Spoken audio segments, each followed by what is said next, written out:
በኦልድ ትራፎርድ ታላቅ አብዮት እየመራ ያለው ማይክል ካሪክ መላውን የእንግሊዝ እግር ኳስ ያስደመመ በተለይም የሰሜን ለንደኑን ተቀናቃኛችንን አርሰናልን ክፉኛ ያስበረገገ ታላቅ የዝውውር ወጥመድም አዘጋጅቷል።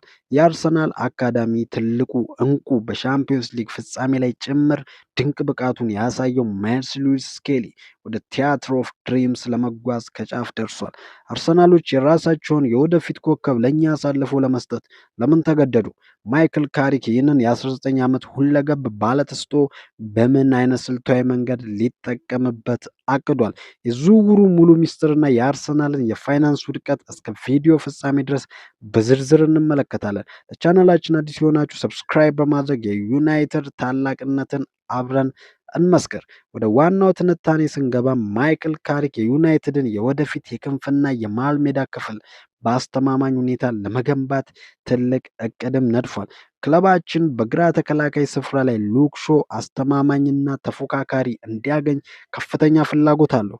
ምንም እንኳን ዩናይትድ የኒውካስትሉን ሊዩስ ሃልን በዝውውሩ ውስጥ ቢያስቀምጠውም የማይልስ ሉዊስ ስኬሊ ጉዳይ ግን ሙሉ በሙሉ የተለየና እጅግ አጓጊ ነው።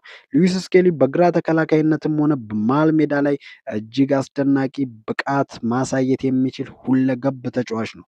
ባለፈው የውድድር ዘመን በአርሰናል ቤት ድንቅ የሚባል ጊዜ ያሳለፈ ሲሆን በተለይም በፒኤስጂው ላይ በሻምፒዮንስ ሊግ ፍጻሜ ጨዋታ በቋሚነት ተሰልፎ መጫወቱ የእግር ኳስ ተንታኞችን አስደምሟል።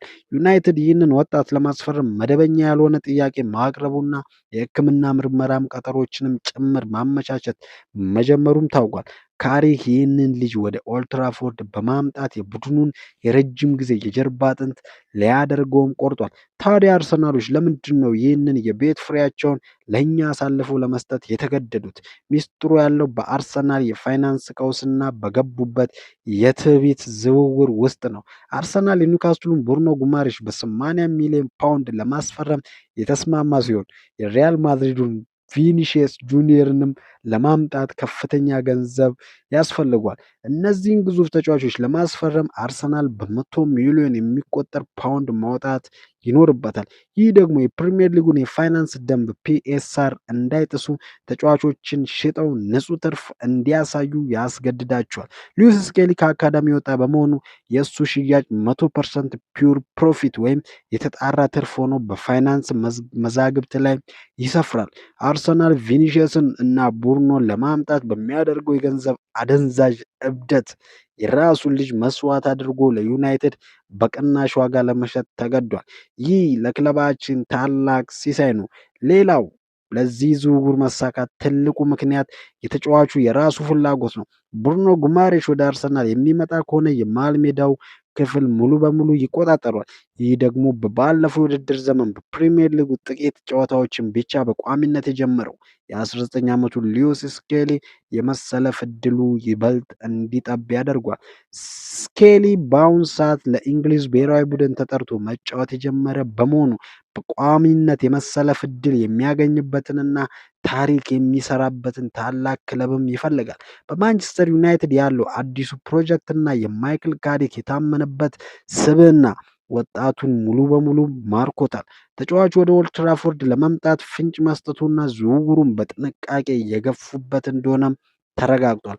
የአርሰናልን የወደፊት ኮከብ ነጥቆ የራስን ስብስብ ማጠናከር በራሱ ለዩናይትድ ትልቅ የሞራልና የስልት የበላይነትን ይሰጣል። እንግዲህ የቀያይ ሰይጣን ደጋፊዎች ማይክ ካሪክ በአርሰናል ላይ ታላቅ የበላይነት በመውሰድ ማይልስ ሉዊስ ስኬሊን ወደ ቲያትር ኦፍ ድሪምስ ለማምጣት ከጫፍ ደርሷል። አርሰናሎች በገዛ ስህተታቸውና በገንዘብ ጥማታቸው የራሳቸውን እንቁ ልጅ ለእኛ አሳልፈው ሰጥተዋል። እናንተስ ምን ታስባላችሁ? ማይልስ ሉዊስ ስኬሊ ወደ ዩናይትድ የሚመጣ ከሆነ በካሪክ ስር የክለባችን የረጅም ጊዜ መሪ መሆን ይችላል? ይህ ዝውውር አርሰናልን ምን ያህል ያንገበገባቸዋል? ያላችሁን የደስታና የኩራት አስተያየት አሁኑኑ በኮሜንት መስጫው ላይ ያስፍሩልን። ቪዲዮ ላይክ እና ሼር ማድረጋችሁን አትርሱ። በቀጣይ አስደሳችና አሸናፊው የዩናይትድ መረጃዎች እስከምንገናኝ ድረስ ክብር ለቀያይ ሰይጣኖች ይሁን። ቻው ቻው።